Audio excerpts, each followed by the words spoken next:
So, as you can all see, the concerned topic is origin of special theory of relativity.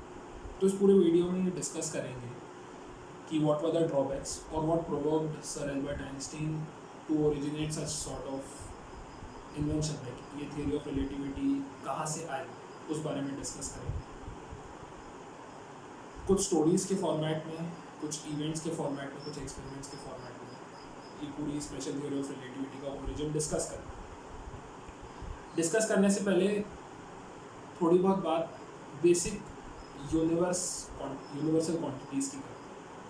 अगर मैं बात करता हूँ तीन बेसिक एंटिटीज़ की, that is mass, length and time, and in what range these three entities lies in the universe, they are very enormous, and how much we could measure by our general senses lies in a very small domain. Let's assume for mass, if we see mass of an electron 9.1 into 10 to the power minus 31 kg to mass of a celestial body, roughly to this extent universe lies. But how much mass is measurable by our general senses lies in very small domain. Similarly for length and time, we can measure these three entities in a very small domain.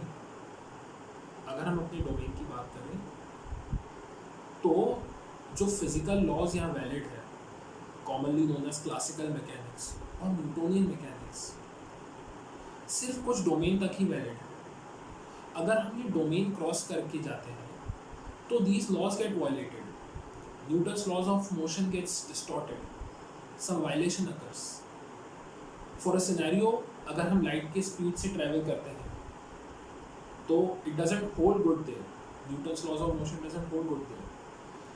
अगर हम quantum particles की बात करते हैं, microscopic particles की बात करते हैं, तो ऑब्वियसली हाइजेनबर्ग अनसर्टेनिटी प्रिंसिपल और न्यूटन्स लॉज ऑफ मोशन दूर दूर तक कंबाइन नहीं किए जा सकते.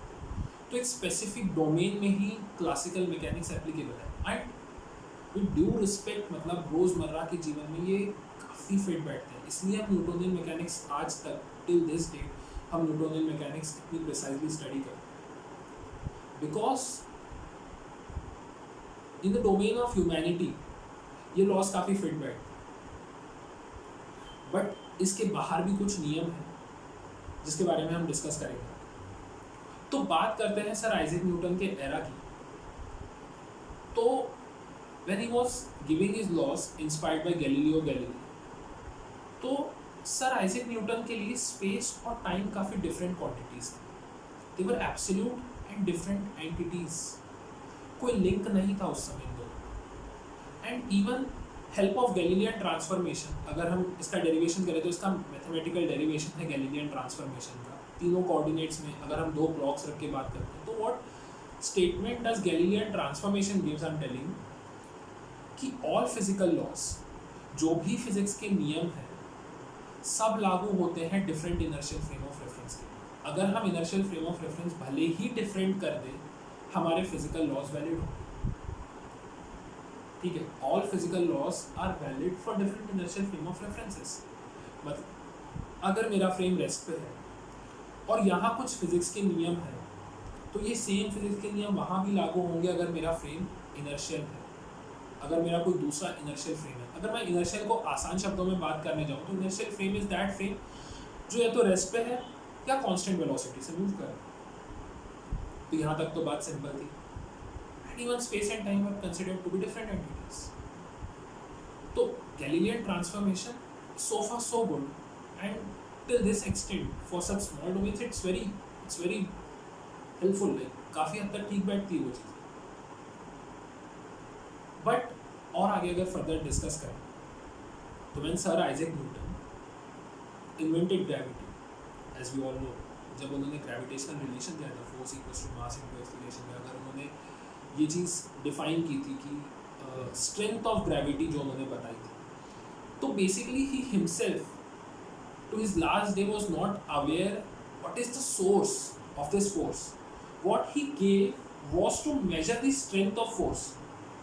F equals to gm1 m2 by r square is valid for all celestial bodies, and it it gave the measure of strength of that force, but he himself was not aware how this force is generated or what is the source of this force.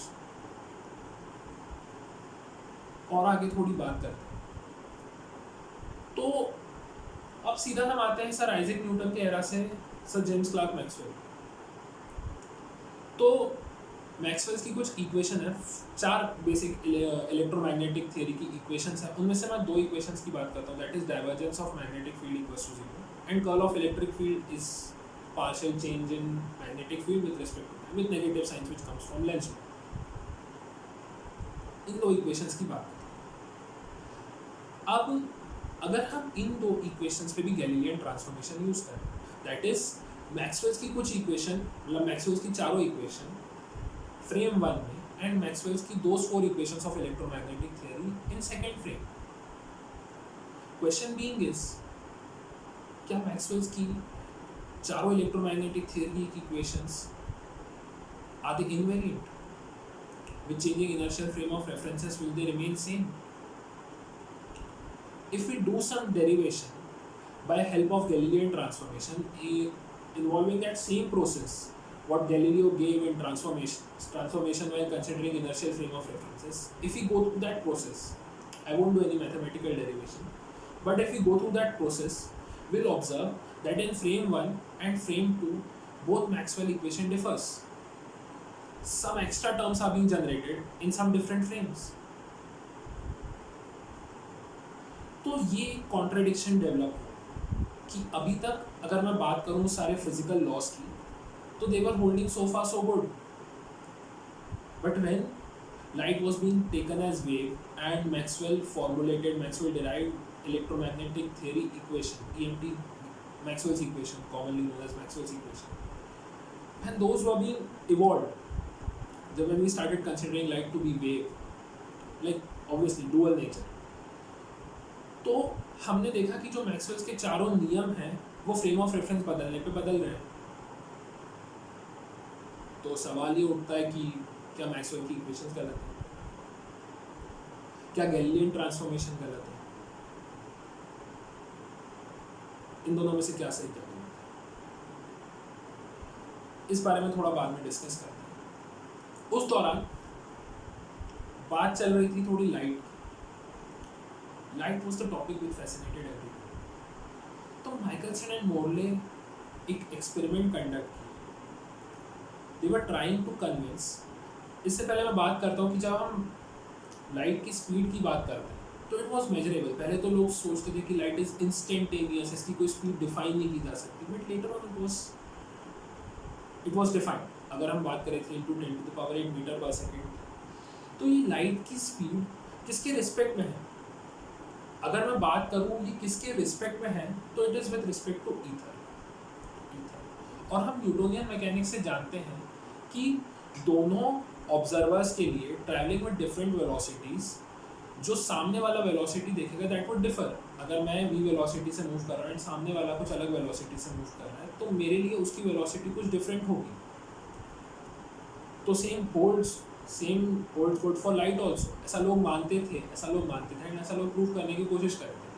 They were trying to prove कि अगर मैं मान लूँ कि मैं अर्थ पे खड़ा हूँ and I shine a torch, एक टॉर्च की बीम मैं अर्थ के पैरेलल ऑफ रोटेशन में शाइन करता हूँ and one perpendicular to it, तो मानना था कि दोनों डायरेक्शंस में लाइट की स्पीड डिफरेंट आनी चाहिए with respect to earth rotation, मतलब विद रिस्पेक्ट टू अर्थ दोनों लाइट की स्पीड डिफरेंट आनी चाहिए। बट जबकि ऐसा है नहीं। ये बाद में सर एल्बर्ट आइंस्टीन ने बताया था, कैसे बताया था वो बाद में डिस्कस करेंगे। बट इस दौरान जब माइकलसन एंड मोरले ने एक्सपेरिमेंट किया तो एक्सपेरिमेंट फेलियर था because they were unable to prove the existence of ether. वो चीज़ प्रूव नहीं कर पाए। इससे Albert Einstein, from this Albert Einstein got provoked and he was very intrigued by the special nature or the special constant c, that is 3×10⁸ meter per second. It occurred very mystic to him कि ऐसा क्या होता है इस speed पे, why this speed is so special.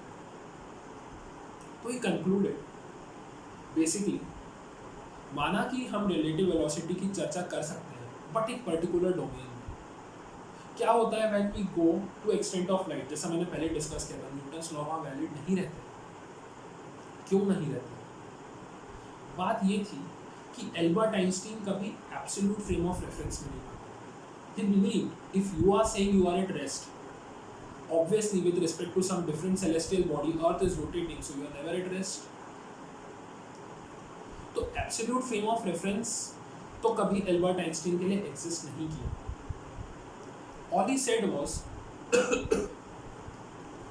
अगर हमें speed measure करनी है तो that is distance between 2 points and time taken to cover that distance। अगर मैं ये बात करूँ तो sir Albert Einstein gave a revolutionary idea and that completely changed the way we looked at time was कि अगर मैं स्पीड ऑफ लाइट से ट्रैवल कर रहा हूँ तो both individual traveling at speed of light in different frame of references have their own different individual clocks। अगर मैं इसके साइमल्टेनियसली सर आइजैक न्यूटन का पॉइंट रखूँ तो it was homogeneous for all human entities, मतलब for any reference you say कोई भेदभाव नहीं था, सबके लिए समय की गति या समय का प्रवाह सेम था। कोई भी फ्रेम ऑफ रेफरेंस में कंसिडर करो, सबके लिए जो टाइम है वो सेम तरीके से बीतता है। जबकि एल्बर्ट आइंस्टीन का मानना ये नहीं था। He said to cover a distance given interval of time, each individual has its own different individual clock। तो for speed of light to be constant, those time measures are different, and to cover a same distance in the same speed, obviously time required must be different। तो Albert Einstein gave his theory कि time measured it depends upon speed, it depends upon motion, it basically depends upon motion, it basically depends upon velocity with which you are traveling। फिर आगे बात करते हैं जो हम Maxwell's equation की हमने छोड़ी थी कि are Maxwell's equation invariant with change in physical inertial frame of references. तो अगर इसकी बात करें तो Albert Einstein got fascinated by Michael Faraday's equation. Early in 16th century, Oersted saw this moving charges produces and they are capable of producing magnetic field. But converse of this is possible was experimentally proved by Michael Faraday, that is even change in magnetic field can produce electric field, that is current, that we know by Maxwell's equation, space harmonics, time harmonics, like even change in magnetic field can produce space harmonic current waves। तो one of Michael Faraday's equation, that is curl of E equals to change in magnetic field respect to time, is very fascinating। It's very fascinating।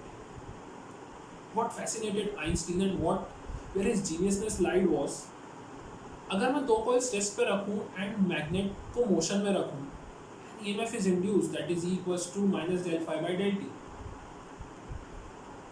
अगर मैं coils को motion में रखूँ and magnets को rest पे रखूँ, still an EMF is induced, that is E equals to minus del phi by del t। So this was very disturbing to Einstein। He said it's not something, it's something that Maxwell's equation is incapable of differentiating what is at rest and what is at velocity and what is in motion। मतलब अगर मैं rest पे हूँ तो मेरे लिए जो Maxwell's equation है and if someone is travelling in an aeroplane, उसके लिए जो मैक्सवेल्स इक्वेशन है according to Albert Einstein both were same. And it was later proved कि yes they both are same. So in postulate of his theory of relativity he concluded that all physical laws are valid for each and every inertial frame of references। And he said that in each and every inertial frame of reference, speed of light will be constant, it won't change। Here the concept of Newtonian mechanics is violated। He said no matter in which inertial frame of reference you check, speed of light will be constant। तो is Galilean transformation wrong then? If Einstein is saying that Maxwell's equation also holds good for different inertial frame of references, so yes, again the basic Newtonian classical mechanics laws are being violated। we needed some extra transformations there. अगर हम speed of light से approach कर रहे हैं तो Galilean transformations are not valid. Let's talk about mass. Is mass an absolute quantity? No. Mass is also relativistic. Staying at rest, calculating mass is completely different than traveling with speed of light and calculating its mass. Even mass is relativistic. What about length? We'll derive Lorentz transformation and we'll see lengthened contraction in the next video. But for theoretical purpose, I will tell that even length is relativistic. If I'm measuring the length in my rest position and I'm measuring in length when I'm traveling to extent of light, the boat comes out to be different. What about time interval for an event to occur? Is it same? That property is called time dilation. Difference in time interval for an event to occur. So this completely changed the idea how we looked at time. Before that, for all of us, time was like homogeneous. सबके लिए flow of time was same. Even according to Isaac Newton, it was absolute, it was rigid, even space was rigid. But transformations were being made. Those are known as Lorentz transformation. ये बात हुई कि कैसे special theory of relativity got originated. It just completely changed its view. How we looked at universe, how we looked at gravity. Sir Isaac Newton in 1905 published his paper on special theory of relativity. In general theory of relativity, it took him 10 years to basically conclude some points. For Sir Albert Einstein, space and time do not being different entities. Those were like continuum. That's called space-time continuity. What stopped Sir Isaac Newton to tell what is the source of gravity, how gravity occurs? Sir Albert Einstein answered that question. Gravity is nothing, but it can be said or concluded as curvature in space-time because of mass and energy. And why is it always attractive? Because mass and energy are positive quantities. They can never be negative. Energy can never be negative. Mass can never be negative. That's why it's always an inside curvature. There is never a saddle point. If we talk about space-time continuum, there is never a saddle point in space-time continuum. It was not smooth, it was not rigid for Sir Albert Einstein. What we have seen in case of Isaac Newton, it was rigid. Space and time both were being different entities and both were rigid.